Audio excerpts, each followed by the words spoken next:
Okay, here's an example of order of set operations. Um, it's kind of like the regular order of operations, which is PEMDAS. Please excuse my dear Aunt Sally, where you'll start the parentheses first. So I will do that as well.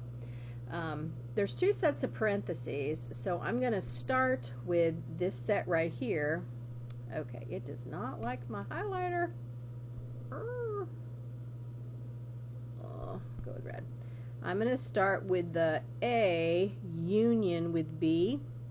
So I have to put everybody in A and everybody in B together in one big happy family.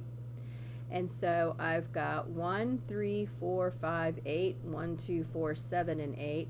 So that's going to be, and I put them in numerical order. They both have a 1. And then this one has a 2, right? They both have a 1. This one has a 3, so there's the 3.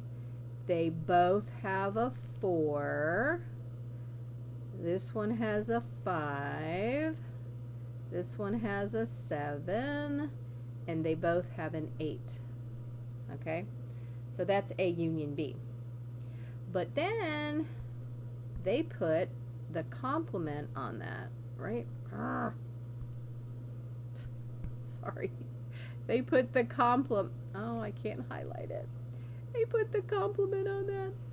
So that means I have to go to the universal set, and the universal set up here says 1, 2, 3, 4, 5, 6, 7, 8, 9, 10. So 1, 2, 3, 4, 5, 6, 7, 8, 9, and 10. And in A union B, we have a 1, so take it out. We have a 2, we have a 3, we have a 4, we have a 5, we have a 7, and we have an 8. What's left is the 6, the 9, and the 10. So the complement is 6 and 9 and 10, and that's what they're showing right here. So that's the left side. You've got this, I don't know if this is going to work or not. Okay, good, worked. We have a complement, we have the intersection. So at this point on the left side, which is all of this, that side has been broken down to be 6 and 9 and 10. And then I'm going to do an intersection with this over here, but I have to calculate that first. I'm going to start with the complement of E. Now, E is the set of X such that X is an even number. And here's, up here, here's my universal set again. I can still see all the 1 through 10. So if E is even, then the complement of E would be all the odds. And the odds would be 1, 3, 5, 7, and 9. But then you want to take these numbers here, and that symbol in between here is a union, okay, with A. And A, let's go with a light blue. A is 1, 2, 4, 7, and 8. So I want to take this green one here and the blue one up here, which is 1, 2, 4, 7, and 8. I want to put these two sets together. They both have a 1. There it is. Right? 1 and 1. This one has a 2. 2. This one has a 3. This one has a 4. This one has a 5. Neither of them have a 6. They both have a 7. That has an 8. And that has a 9. So that's the other side of my intersection up here. I got 6, 9, and 10. That was this side. And I have just figured out the E complement of E unioned with A. That is this right here. So I'm looking for an intersection between 6, 9, 10, and 1, 2, 3, 4, 5, 7, 8, and 9. What do they have in common? They have in common 9. That's it. And you can see that's the final answer right here. 9. And that is how you do order of set operations. Oy vey. Okay, I'm going to keep going. De Morgan's law. This dude, De Morgan, he messed around with sets a lot, and he kept seeing something happening over and over and over and over and over again, so he decided to, call it a law.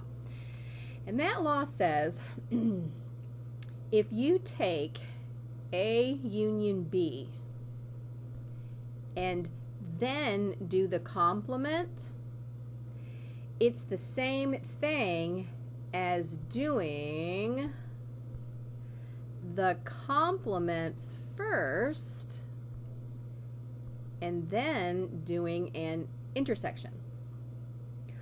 Or if you do A intersect first and then the complement, it's the same thing as doing the complements first and then doing a union.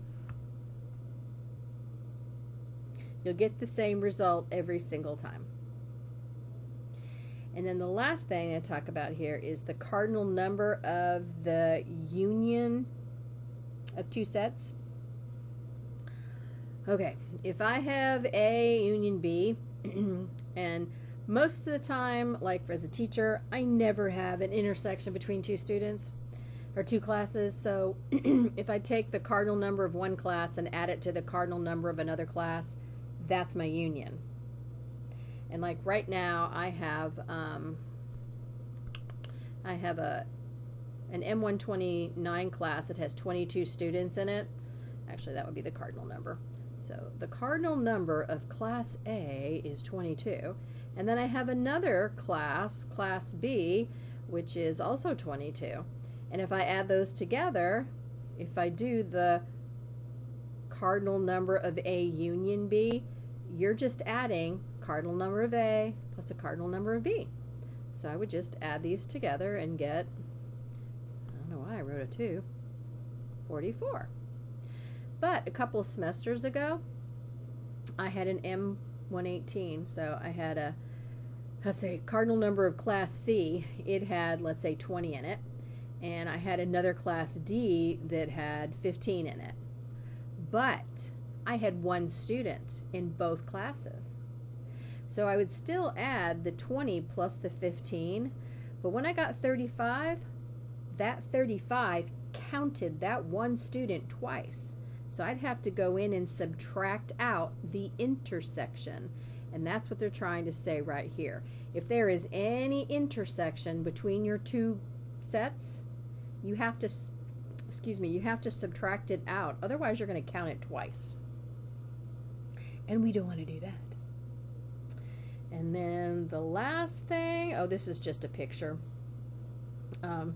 This just shows that you can use a distributive property of intersection over union. You can take your A intersect and intersect it with the B, and then go back and intersect it with the C, and then do the union.